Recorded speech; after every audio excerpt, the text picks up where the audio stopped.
motor a combustão é um motor movido pela força de uma explosão, criada por uma mistura de ar, combustível e precisa de uma excitação para isso.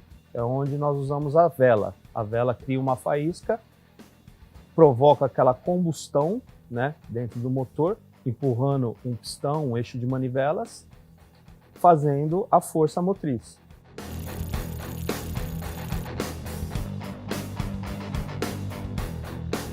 O rotativo é um motor de muito giro, ele tem muita potência e se mostrou com menos torque, por isso tem menos rodando hoje. Em relação ao ciclo Otto, nós temos motores 4 tempos, os mais utilizados, eu diria quase todos utilizados nos veículos hoje em dia, e motores 2 tempos. Já o ciclo Otto, ele se demonstrou mais eficiente, com um bom torque em baixas, um leque muito grande de opções para você trabalhar, ou torque ou potência, giro de motor. Então, atualmente, nós estamos rodando aí na frota mais o ciclo Otto.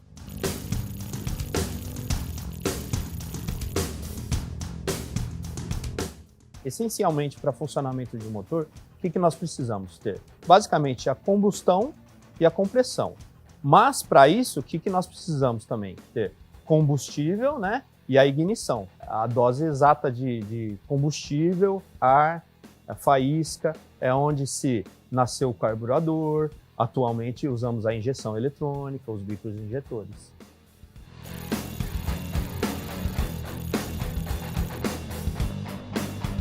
Os combustíveis mais comuns utilizados hoje em dia é a gasolina, talvez o principal, temos o metanol, o etanol também, né?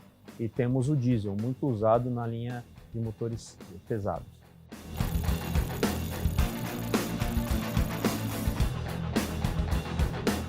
Basicamente, é que o diesel não necessita dessa faísca para poder ativar a combustão. O diesel simplesmente com a compressão do combustível, ar combustível, né, ele gera a combustão, gera a explosão.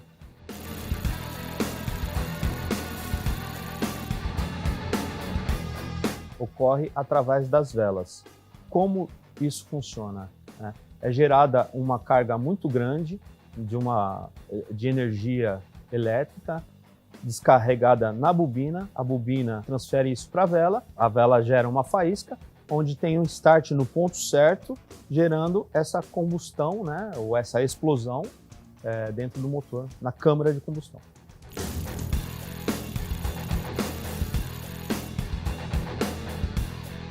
Certamente, maior taxa, você vai ter maior desempenho, mas isso depende muito do tipo de combustível, isso depende muito do tipo do motor, isso depende muito também do ciclo do virabrequim, do levante, ou seja, do tempo de um comando de válvulas.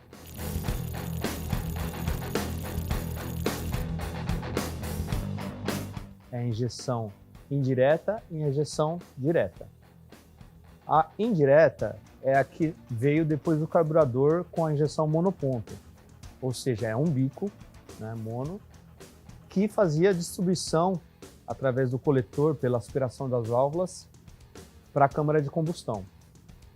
Com a evolução da injeção, veio os bicos monoponto, onde tem um bico em cada cilindro, injetando combustível, isso dá mais economia, mais eficiência, porém, ainda depois da válvula de admissão, ou seja, o bico injeta, a câmara de combustão aspira com a válvula de admissão aberta, onde tem a compressão e a combustão que nós já falamos. E a injeção direta. A injeção direta já não passa por essa válvula, ela é direto na câmara de combustão. Por isso ela precisa de mais pressão para poder empurrar o combustível dentro da câmara de combustão. Então a injeção direta nós falamos que tem alta pressão. Através de uma válvula aberta, uma válvula que abre para a saída dos gases, onde ele empurra esses gases para fora. Isso eu estou falando no motor de ciclo 4 tempos.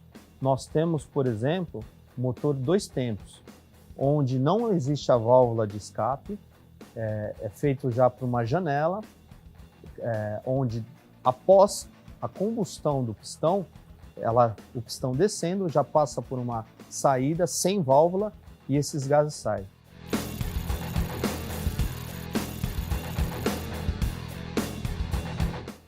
Os principais fatores que afetam a eficiência de motor a combustão não tem principal, é tudo, né? Desde uma vela que não tem uma queima ideal, uma mistura que não entra ideal, um bico injetor que tem uma deficiência e não injete o ideal.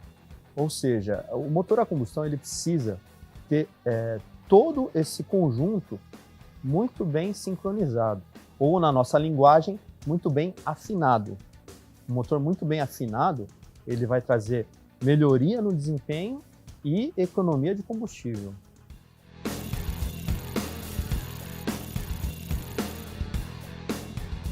Eu diria que o principal é o catalisador, e tem mais, sim, muito mais.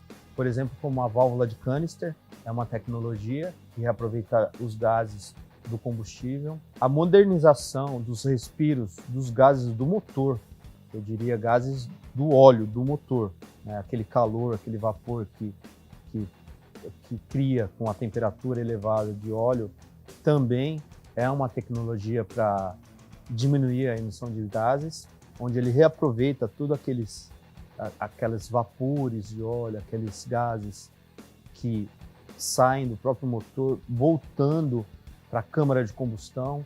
A própria sonda de oxigênio ou sonda lambda trabalha muito isso, né? A mistura ideal, não deixar ela ter uma mistura excessiva, né? Uma mistura excessiva pode gerar mais gases.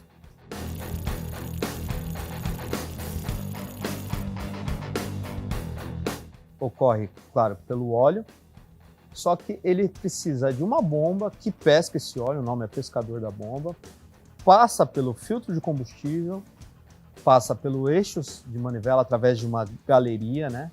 E essa galeria vai passando com uma pressão de óleo, passa pelas bronzinas, injeta pelos pistões também, né? Sobe para o cabeçote, passa pelos comandos de válvula e depois desce para o cárter, e gerando esse ciclo, né? A bomba sobe, lubrifica, desce o óleo.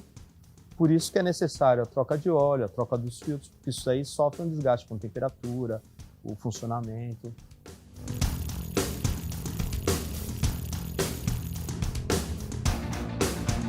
Eu acredito que a maior vantagem de um motor a combustão para um motor elétrico é a autonomia e a facilidade de você recarregar. Já o motor elétrico, você tem um motor com torque muito bom. A manutenção do motor elétrico, você não precisa trocar óleo, filtro, bobina, vela, correia dentada.